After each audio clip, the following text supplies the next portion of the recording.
ਬਲੋਚਿਸਤਾਨ ਵਿੱਚ ਪੰਜਾਬੀਆਂ ਦੀ target killing ਦਾ ਸਿਲਸਿਲਾ ਜਾਰੀ ਹੈ ਤੇ 5 ਦਰਿਆਵਾਂ ਦੀ ਧਰਤੀ ਦੇ ਪੁੱਤਰ ਰੋਜ਼ ਦਿਹਾੜੇ ਲਾਵਾਰਸਾਂ ਵਾਂਗੂ ਕਤਲ ਕੀਤੇ ਜਾਂਦੇ ਨੇ।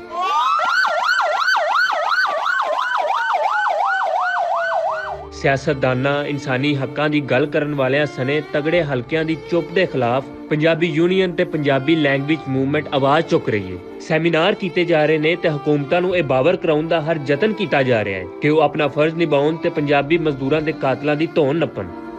ਪੰਜਾਬ ਦੇ ਰਹਿਣ ਵਾਲੇ ਲੋਕ ਜ਼ੁਲਮ ਵੀ ਬਰਦਾਸ਼ਤ ਕਰ ਰਹੇ ਨੇ, ਮਹਿੰਗਾਈ ਦੀ ਚੱਕੀ 'ਚ ਪਿਸ ਰਹੇ ਨੇ, ਆਪਣੀ ਜਿਨਸਾਂ ਨੂੰ ਵੇਚਣ ਦੇ ਮਾਮਲੇ 'ਚ ਵੀ ਕਸਮਪੁਰਸ਼ੀ ਦੇ ਸ਼ਿਕਾਰ ਨੇ।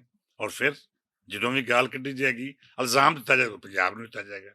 ਮੈਂ ਸਮਝਦਾ ਕਿ ਅੱਜ ਉਹ ਵੇਲਾ ਆ ਗਿਆ ਹੈ ਕਿ ਪੰਜਾਬ ਦੇ ਲੋਕਾਂ ਨੂੰ, ਪੰਜਾਬ ਦੇ ਆਵਾਮ ਨੂੰ ਆਪਣੇ ਹੱਕ ਦੀ ਗੱਲ ਕਰਨੀ ਪਵੇਗੀ ਔਰ ਇਹ ਅਹਿਸਾਸ ਦਿਵਾਉਣਾ ਪਵੇਗਾ ਹੁਕਮਰਾਨਾਂ ਨੂੰ ਵੀ ਔਰ ਉਹਨਾਂ ਦੂਜੇ ਸੂਬੇ 'ਚ ਵਸਣ ਵਾਲੇ ਲੋਕਾਂ ਨੂੰ ਵੀ ਕਿ ਪੰਜਾਬ ਦੇ ਲੋਕ ਗੈਰਤਮੰਦ ਲੋਕ ਨੇ। ਪੰਜਾਬੀ ਕਿਸੇ ਨੂੰ ਬਲੋਚ, ਸਿੰਧੀ ਜਾਂ ਪਠਾਨ ਹੋਣ ਦਾ ਤਾਨਾ ਦੇ ਕੇ ਉਹਦੀ ਨਿੰਦਿਆ ਨਹੀਂ ਕਰਦਾ। ਪੰਜਾਬੀ ਜਦ ਹਰ ਕਿਸੇ ਨੂੰ ਪਾਕਿਸਤਾਨੀ ਦੀ ਨਜ਼ਰ ਨਾਲ ਵੇਖਦਾ ਹੈ ਤੇ ਫਿਰ ਉਹਨਾਂ ਉੱਤੇ ਵੀ ਫਰਜ਼ ਹੈ ਕਿ ਉਹ ਵੀ ਪੰਜਾਬੀਆਂ ਨੂੰ ਉਂਝ ਹੀ ਬਰਾਬਰ ਦਾ ਪਾਕਿਸਤਾਨੀ ਸਮਝਣ, ਬਰਾਬਰ ਦਾ ਭਰਾ ਸਮਝਣ, ਦੁੱਖ ਸੁੱਖ ਸਾਂਝੇ ਕਰਨ। ਹਕੂਮਤ ਵਕਤ ਨੂੰ ਵੀ ਔਰ ਪਿਛਲੀਆਂ ਹਕੂਮਤਾਂ ਨੂੰ ਵੀ ਇਹਦੇ ਤੇ ਸੋਚਣਾ ਚਾਹੀਦਾ ਹੈ ਕਿ ਸਾਡੀ ਪੂਰੀ ਦੁਨੀਆ 'ਚ ਜਿਹੜੀ ਬਹੁਤ ਵੱਡੀ ਸ਼ਨਾਖਤ ਹੈ ਇਸ ਵਕਤ ਮਿਊਜ਼ਿਕ ਦੇ ਹਵਾਲੇ ਨਾਲ, ਜ਼ਬਾਨ ਦੇ ਹਵਾਲੇ ਨਾਲ, ਤਹਿਜ਼ੀਬ ਦੇ ਹਵਾਲੇ ਨਾਲ, ਤੇ ਉਹ ਪੰਜਾਬ ਔਰ ਪੰਜਾਬੀ ਹੈ ਔਰ ਇਹਨੂੰ ਜਾਰੀ ਔਰ ਸਾਰੀ ਰੱਖਣ ਦੀ ਜ਼ਰੂਰਤ ਹੈ ਔਰ ਜਾਰੀ ਔਰ ਸਾਰੀ ਰੱਖਣਾ ਪਵੇਗਾ।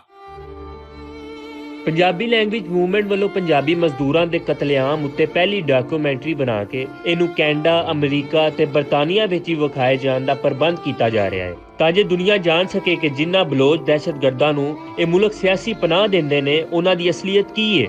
ਨੌਸ਼ਕੀ 'ਚ ਪੰਜਾਬੀ ਪਛਾਣ ਪਾਰੋਂ 5 ਦਰਿਆਵਾਂ ਦੀ ਧਰਤੀ ਦੇ 9 ਜਵਾਨ ਪੁੱਤਰਾਂ ਨੂੰ ਕਤਲ ਕਰ ਦਿੱਤਾ ਗਿਆ। ਇਹਨਾਂ ਨੂੰ ਸਿਰਫ ਇਸ ਕਰਕੇ ਗੋਲੀਆਂ ਮਾਰੀਆਂ ਗਈਆਂ ਕਿ ਉਹਨਾਂ ਦੇ ਸ਼ਨਾਖਤੀ ਕਾਰਡ ਉੱਤੇ ਪੰਜਾਬ ਦਾ ਪਤਾ ਸੀ। ਬਲੋਚਿਸਤਾਨ ਵਿੱਚ ਪੰਜਾਬੀਆਂ ਦੀ ਟਾਰਗੇਟ ਕਿਲਿੰਗ ਦੇ ਉੱਤੇ ਪੂਰੀ ਰਿਆਸਤ ਚੁੱਪ ਹੈ। ਵਫਾਕੀ ਹੁਕੂਮਤ ਚੁੱਪ ਹੈ, ਪੰਜਾਬ ਹੁਕੂਮਤ ਚੁੱਪ ਹੈ, ਜਾਗ ਪੰਜਾਬੀ ਜਾਗ ਦਾ ਨਾਰਾ ਮਾਰਨ ਵਾਲੇ ਚੁੱਪ ਨੇ। ਉਰਦੂ ਮੀਡੀਆ ਤੇ ਇਹਦੇ ਉੱਤੇ ਬੈਠੇ ਪੰਜਾਬੀ ਐਂਕਰ ਤੇ ਦਾਨਿਸ਼ਵਰ ਚੁੱਪ ਨੇ। ਸਾਰਾ ਮੀਡੀਆ ਚੁੱਪ ਹੈ। ਸੁਪਰੀਮ ਕੋਰਟ ਆਫ ਪਾਕਿਸਤਾਨ ਵੀ ਚੁੱਪ ਹੈ।